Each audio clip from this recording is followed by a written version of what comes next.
This week, my good friend Edwin Evers is using a Carolina rig on both winter and summer bass. He'll take us in depth. Then, Rick Clunn breaks down strike zones and how they expand and contract in the art of angling. But first up, KVD's using a tube bait with great success in fishing in forage.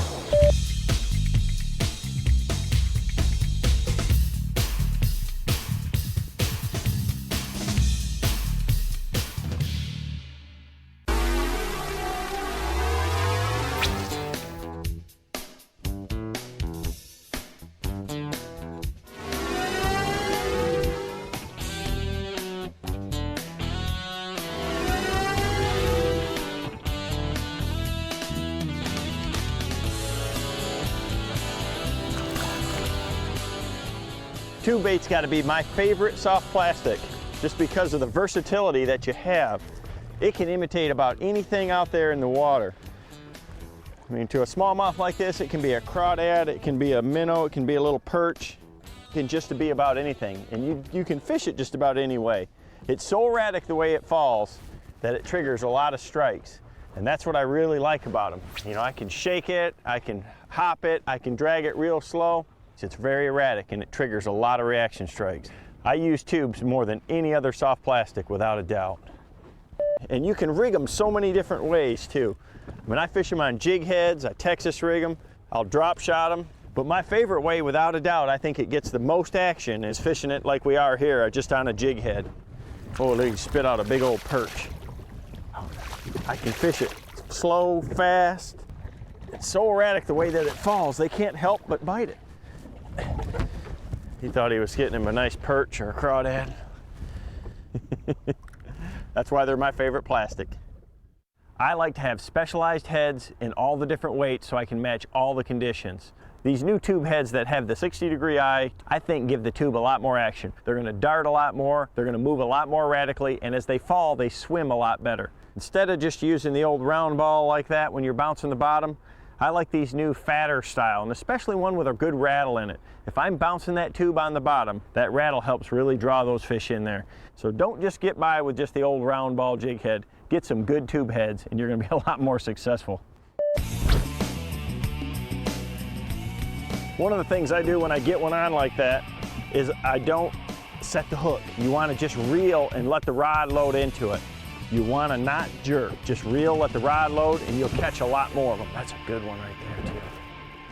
You know, the tails on that tube just create so much action that, you know, whether you're fishing it real slow or snapping it real hard, you can catch a bunch of bass in a hurry with it. And that's what I like about it, is people think of these as something that you have to fish slow. I'll snap it real hard and try to make it look like a bait fish that's trying to dart away, or a crawdad shaking on the bottom. If you just shake the rod tip real hard, but don't pull the line, so you're just kind of snapping it with slack, it just makes that tube just kind of jump in place. And those quick erratic movements are what trigger bass into striking. So don't be afraid to experiment with the speed that you're fishing the tube. Slow is fine, but if they'll eat it faster, a lot of times you can make them react to it, and you can cover a lot more water with it that way. Color is something that I think a lot about when I'm picking a tube. You know, the water clarity, the sky conditions, and the forage are all going to really determine what color I want to use and how I'm fishing it. If I'm fishing that bait down on the bottom and I don't know what the bass are eating, I don't know what the predominant forage is, I'm going to pick a color that blends in with the bottom that I'm fishing, because the crawdads and the little bluegills and the minnows, that's what they have the ability to do, is act just like a chameleon and blend in with their surroundings. So if I'm fishing green weeds, you know, I'm going to fish a watermelon type color. You know, if it's brown rocks, I'm going to use brown. If it's a sand bottom, I'm going to use a lighter color. If I'm trying to imitate a shad, I'm going to use a pearl color like this right here. So I'm going to blend it in with the surroundings. If I don't know what the forage is, if I do know what they're eating, say they're eating crawdads or something like that, I want it to match the hatch. Keep in mind the color of the bottom, the color of the surroundings, and matching the hatch, and you're going to be successful with your tubes.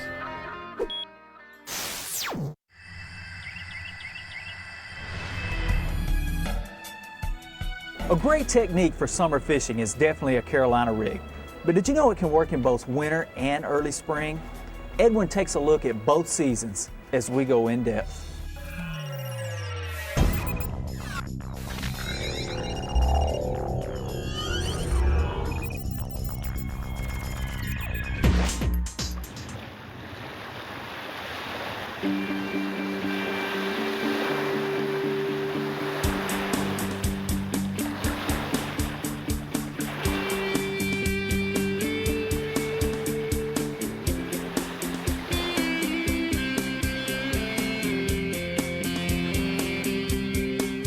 You know, it was the 1st of February and I was asked to go do a television show, and every lake that I could think of had 39, 40, 41 degree water other than this lake right here. This is a power plant lake.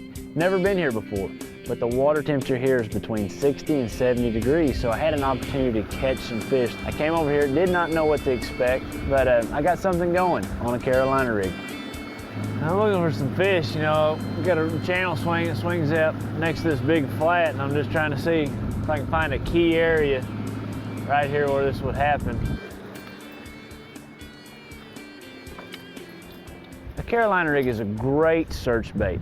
Not only does it catch fish, but it also tells you what the bottom's made of, if it's hard, sandy, muddy. I use a Carolina rig anytime from pre-spawn all the way through summer, fall, even in the wintertime sometimes. But it's a great deep water search bait, but it also can be used during the spawn, casting over 4 to 8 foot spawning flat in muddier water situations. It's just a very versatile bait, and I have one tied on all the time in my boat. There we go.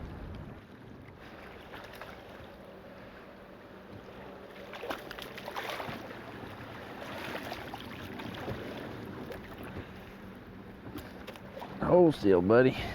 You know, the heart of a Carolina rig is the weight. Let me let this one go and I want to talk to you about something. This right here is the heart of what I would consider the Carolina rig. And I'm using a tungsten weight, a Bass Pro Shops tungsten weight. And why it's better over lead or any of the other weights is that it's so hard, it transmits the bottom. And by it being harder, I can feel every bump, nook, and cranny when I get a bite, when I don't get a bite. Very, very important part of my Carolina rig is having that tungsten weight. You know, a mistake I see a lot of people making is that they'll use too small of a weight. You know, the weight, like I've said, is the heart of the Carolina rig. So go ahead and use a heavy weight. The heavy weight allows you to make longer casts. It keeps you in better contact with the bottom. You can feel more what's going on down there with a bigger weight. You know, sometimes, yes, you do have to go with a lighter weight if you can't get bites, but I'm always going to start out with an ounce or an ounce and a quarter weight.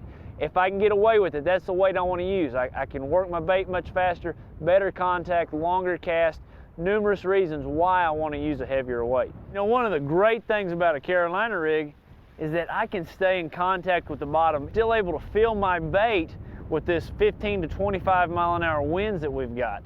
You know, there's not a lot of things that I could be fishing today offshore like this and still have the control and the feel that I have like with this Carolina rig. You know, I'm using an ounce weight and I'm still able to do the things I need to do to catch fish. And that's a great advantage of a Carolina rig on these really windy days like this. You know, a mistake a person could make Carolina rigging is to try to move your bait with your reel. You don't have the sensitivity or the feel when you're moving your bait with your reel. It's very important to move your bait with your rod. That way you feel everything that's taking place. Oh, like right there. You can feel everything that's taking place down there when you're moving the bait with your rod.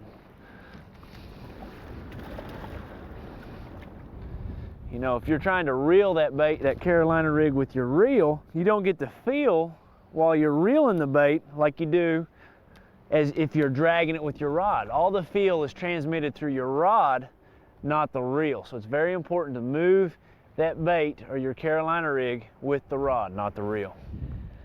Almost as important as dragging your bait sideways, you must set the hook sideways when you get a bite.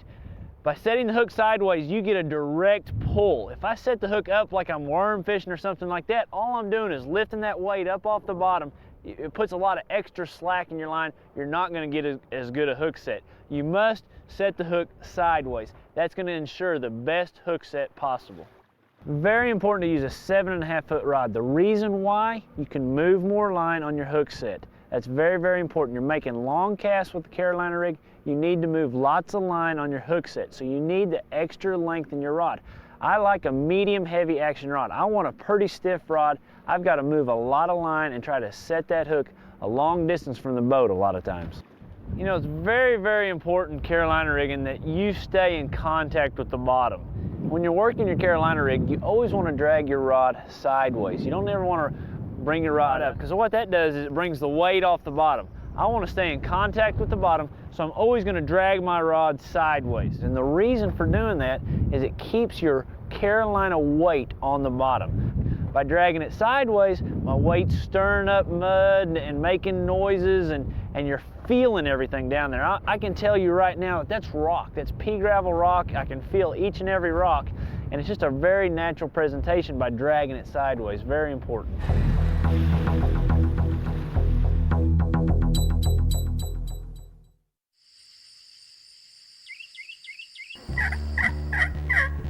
You know, a simple yelp is one of the most versatile calls that a turkey hunter can use in the woods.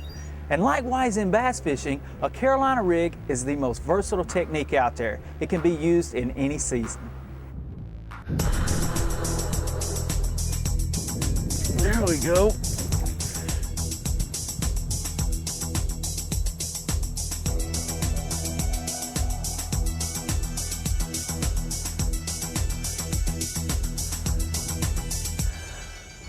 A little bit too. You know, this is a way to catch numbers. You can catch good fish on a Carolina rig also, but you know, we're here on a lake today that I've never been on. It's the 1st of February and there's still snow on the ground. So, you know, this is a power plant lake. It's a way to get out in the winter time, you know, kind of get that cabin fever off of you and try to catch a few fish, get in the mindset of setting the hook. You know, one thing that I really like to do Carolina rigging is I want to throw my bait, my Carolina rig, all different angles around a piece of structure. You know, a lot of times people will just pull up and they'll fish the point just from the main lake side of that point. But a way you can put more fish in your boat is to cast across the point and then go around the other side, cast across the point, or even get up shallow and bring your bait from deep to shallow. So it's one of those things that can help you by making multiple angles when you're Carolina rigging.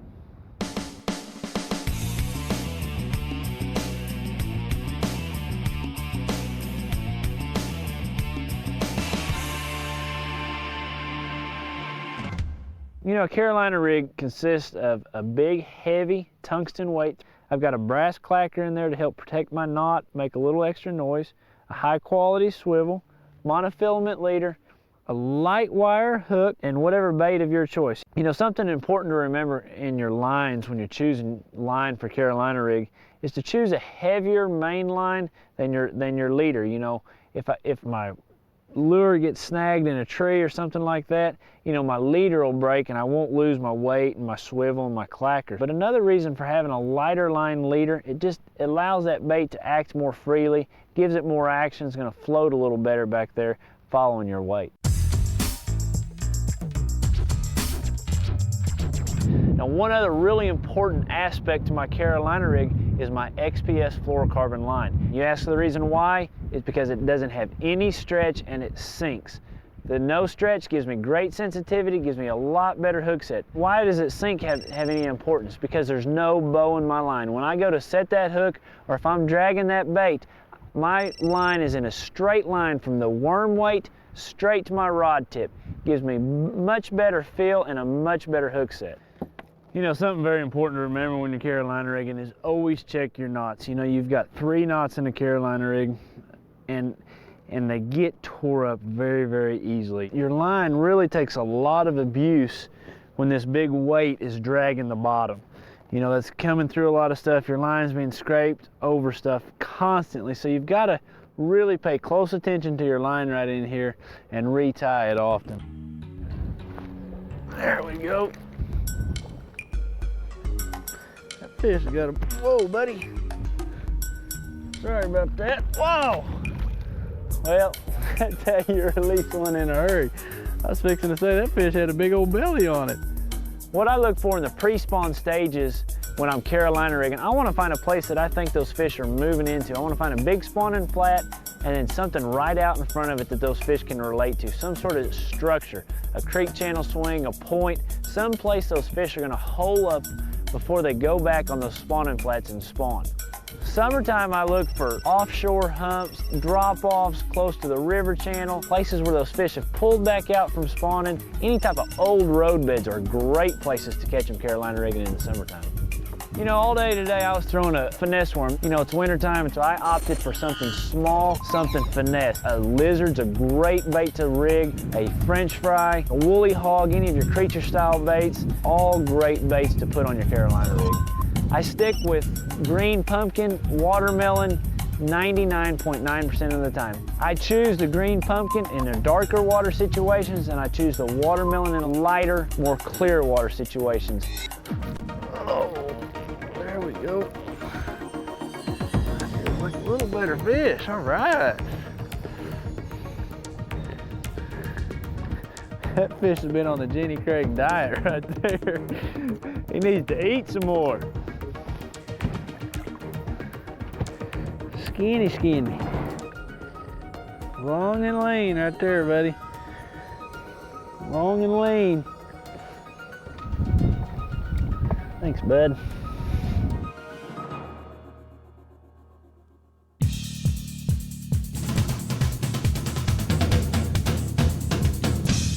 You know, jerk baits are a lot like crankbaits. The bill size determines what depths they run. We have small bill jerk baits, we have some that are larger billed like this one here, and then we have some that are really a deep diving paddle bill. I want to talk a little bit about the difference in when to choose each one. A small one like this Bomber Long A is going to work well anytime those fish are from 8 foot to the surface. A Rattling Rogue is going to go a little bit deeper, anywhere from 6 to 8 foot, and then you might want to get down 8 to 10 foot with a big spoonbill jerk bait. The way I always like to do it is, the colder it is, the bigger the bill, the deeper they're going to be. That'll help you decide which jerk bait to choose.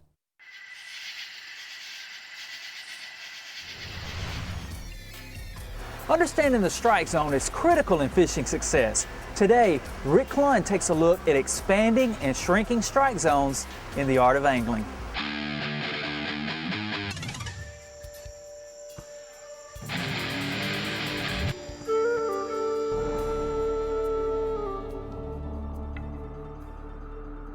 What do we mean when we discuss strike zone in fishing? The strike zone is essentially kind of like a ring around the fish himself, a circle.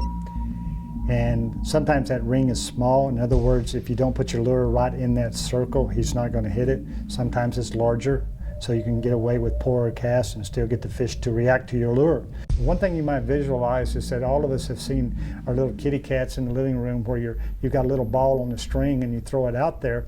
And some days, they'll react to it even when it's 3, 4, 5 foot, 10 foot away. And then there's other times, for some reason, and we don't really know why necessarily at the time, that you have to almost drag it by their nose before they react to it. Well, bass is essentially has this same behavior going on. In other words, there's times when it will chase something even when it's out there a ways, but there's times when it won't react to anything unless it's right on your nose. What causes that strike zone to shrink or to expand is still somewhat under discussion, and I don't believe there's really any absolutes here. But there are things I think that I have learned over the years. Barometric pressure, high barometric pressure, they tend to be less aggressive. Colder water, dropping water temperatures seem to create the same small strike zones. Bright skies, create the same thing. And another one, probably as important as any of them nowadays, is fishing pressure. You can put a lot of fishing pressure, these fishy lures flying around them, going around them all the time, baits rattling, falling on their heads. They get little, that strike zone definitely shrinks then. So what does that mean to you as an angler when it shrinks? Really the most important thing to remember here, though, that we're talking about essentially is presentation. And when I get on the water, none of us can see the strike zone. So I, in the beginning, just assume it's small. That's why it's more important to make your presentations accurate, even from the very beginning, very start of the day.